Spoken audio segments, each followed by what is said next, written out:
প্রশ্ন আসে যে আমরা যে হরে কৃষ্ণ মহামন্ত্র জপ করি প্রতিদিন, হরে কৃষ্ণ কৃষ্ণ কৃষ্ণ হরে হরে, হরে রাম রাম রাম রাম হরে। তো এই রাম কোন রাম? ইনি কি দশরথ নন্দন না রাম? কেউ বলছেন বলরাম, কেউ বলছে না পরশুরাম। কি রাম? অনেক তো রাম আছে। আসলে প্রভুপাদের কাছে দুজন ভক্ত ওইরকম বলতে এসছেন, দুইজনের ভিতরে তর্ক হচ্ছে, না এ হচ্ছে বলরাম, আর একজন বলছে না এ হচ্ছে ত্রেতা যুগের রাম। তখন ছিল প্রভুপাদ বলছে না, দুই রামই ঠিক, এ রাম হচ্ছে বলরাম, এ রামই আবার ত্রেতা যুগের রাম, দুটো ঠিক। আবার শাস্ত্রে যেমন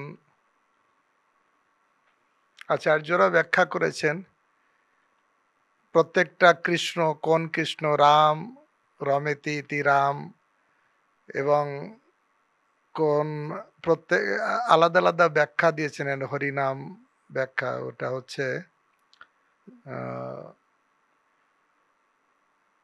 গোপাল গুরু ওনার একটা ব্যাখ্যাতে এসব বর্ণনা আছে সেটা, কিন্তু প্রভুপাদ এখানে উত্তর দিয়েছেন দুই রামই ঠিক।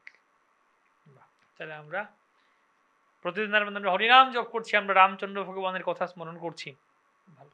তো এবারে এতক্ষণ ধরে আমরা রামচন্দ্রের মধুর লীলাগুলি শুনছি, অনেক কথা শুনছি, খুব ভালো। এবার আমরা একটু অন্য দৃষ্টিকোণ নিয়ে আসি। সেটা হচ্ছে কি অভিযোগ, কমপ্লেইন। রামচন্দ্রের সম্বন্ধে কমপ্লেইন, অভিযোগ হবে। কি অভিযোগ? যে উনি তো মর্যাদা পুরুষোত্তম, মর্যাদা শেখানোর জন্য এসছেন, গর্ভবতী স্ত্রীকে বনবাসে পাঠিয়ে, এটা আবার কেমন মর্যাদা? উনি কেন উনার স্ত্রীকে বনবাসে পাঠিয়ে দিলেন? কি বলা যায় মহারাজ? এটা কয়েকদিন আগে অভিযোগ এসেছিল স্ত্রী জাতির প্রতি, স্ত্রী জাতির প্রতি কেমন মর্যাদা হলো এটা? আবার অগ্নি পরীক্ষাও চাইছেন বারবার। সেই সঙ্গে তিনি মর্যাদাও দিয়েছেন জগতে। আসলে ভগবান রামচন্দ্র আদর্শ রাজা হিসেবে জগতে লীলা বিলাস করেছেন। রাজা যেমন প্রজাদের তাদের ভাবটাকে বোঝা দরকার, তাদেরকে গুরুত্ব দেওয়া দরকার, পূজা হিতৈষী হিসেবে। আসলে কৃষ্ণ লীলা বোঝাটা একটু কঠিন, কিন্তু রামলীলা সহজ, একদম আদর্শবান হিসেবে সবকিছু তিনি নিরূপণ করেছেন। কারণ সেখানে আদর্শ রাজা হিসেবে প্রজা হিতৈষী, প্রজাদের ভিতরে মতবাদ থাকবে, এই জন্য উনি পূজার কল্যাণের জন্য নিজের ত্যাগব্রত করতে উনি দ্বিধা করেননি। যেরকম মহাপ্রভুর শিক্ষা হচ্ছে যে না, বিশেষ করে রামচন্দ্র এখানে উনি জানলেও উনি যেহেতু প্রজারা সমালোচনা করছেন, তাদের মর্যাদা দেওয়ার জন্য সেটা করেছেন। এই জন্য নিজের কষ্ট উনি জানেন, সীতা সম্পর্কে ওনার সম্পূর্ণ অভিজ্ঞতা আছে, তিনি শক্তি, সেই হিসেবে কিন্তু প্রজাদের কথাটাকে করার জন্য সেটা বলছে। কিন্তু এটাও যদি আপনাকে প্রশ্ন করা হয়, একটা তো আপনি একটা দিক দেখছেন যে সীতার প্রতি যথেষ্ট আচরণ করেননি, কিন্তু তার সামনের দিকের কাহিনীটা দেখুন। ভগবান তিনি বিবাহ করেছেন সীতাকে, এবং সীতা চুরি হয়ে গেল। যে সীতা হরণের মূলেতে দেখা গেল, যেটা প্রভু প্রথমে শুরু করলেন, সীতাই দায়ী। তো যদি নারী জাতির প্রতি এই ধরনের নেচার রামচন্দ্রের থাকতেন, উনি তো সীতাকে ছেড়ে আরেকটা বিয়েও করতে পারতেন। সীতা উদ্ধারের জন্য এত কষ্ট স্বীকার করলেন কেন? এবং পাগলের মতন কান্না করে করে ছুটেছেন।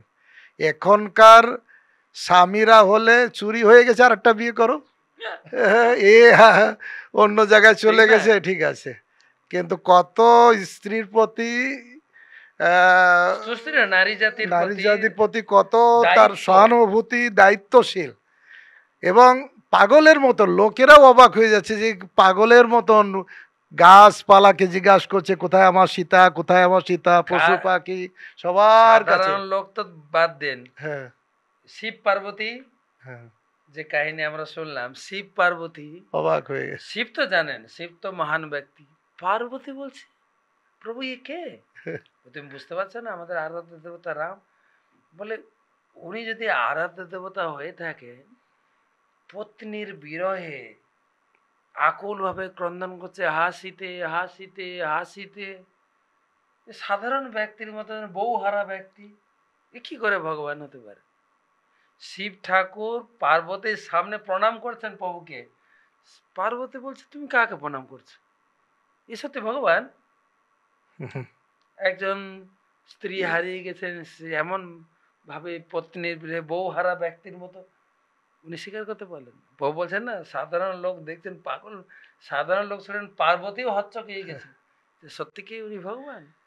আর একটা, যদি উনাকে সত্যি উনার প্রতি অত্যাচার করতেন, ওনাকে বনে পাঠিয়ে স্বর্ণ সীতা সিংহাসনের পাশে বসিয়ে রাখলেন কেন?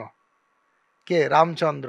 হুম, এই যে মহারাজ বলছিলেন মধুদ্রুম দ্বীপে, হ্যাঁ, সে রামচন্দ্র বলছেন যে আমি কি করব, তোমার বিরহে স্বর্ণ সীতা আমার সিংহাসনের পাশে বসিয়ে রাখবো, আর তার পরিবর্তে তুমি কলিযুগে আমার বিরহে আমার বিগ্রহ বসিয়ে তুমি সেবা সোনার করবে। গৌরাঙ্গ। তাহলে এনার ভিতরে অন্তরঙ্গ ভাব, একটা বিপ্রলম্ব ভাব, এটা তো আমি ওইটা কমপ্লিট করতে চাইছি, তখন পার্বতী বিশ্বাস করতেই পারছেন না যে উনি ভগবান। আমি পরীক্ষা করব, যাও পরীক্ষা করো। পরীক্ষা, শিব ঠাকুর তো বসে ধ্যানে দেখছেন কি হচ্ছে, পরীক্ষা করতে গেছেন, পরীক্ষায় ফেল হয়ে ছুটে ছুটে এসছেন। বলছেন কি হলো? বলছে না আমি গেলাম প্রণাম করে এলাম। শিব ঠাকুর বলছে আমি সহজে ভগবানকে ভগবান বলে স্বীকার করে প্রণাম করলাম, তুমি যদি প্রণাম করতে যেতে আমার সঙ্গে প্রণাম করতে, তুমি অত সহজে ভগবান মানার লোক না। তো তখন শিব ঠাকুর ধ্যানে দেখলেন কি করেছেন পার্বতী, সীতার রূপ ধরে ভগবান রামচন্দ্রের সামনে গেছেন। তখন ভগবান রামচন্দ্র বলছেন দেবী পার্বতী, বাবা ভোলানাথ কোথায়? আর এই বেচারা লজ্জায় ছোটে ছোটে এসে ভোলানাথকে ছেড়ে এখানে কি করছো? তখন শিব বলছেন আরে তুমি আমার মায়ের রূপ ধারণ করেছিলে, তোমাকে কি করে পত্নী রূপে গ্রহণ করবো না? তা আমার কথা বলতে হচ্ছে নারী জাতির প্রতি অত্যন্ত সম্মান প্রদর্শন করেছেন এবং দায়িত্ববোধ সব ক্ষেত্রেই সব ক্ষেত্রে দেখিয়েছেন। পুরো লাইফটাই হচ্ছে আদর্শ। আপনার অভিযোগটার কোনো ভিত্তি নেই কিন্তু। অভিযোগের কোনো ভিত্তি নেই, তাহলে প্রমাণ হয়ে গেল যে প্রভু শ্রী রামচন্দ্র তিনি স্ত্রী জাতির প্রতি অমর্যাদা না, বরং স্ত্রী জাতিকে সর্বোচ্চ মর্যাদা প্রদান করছেন।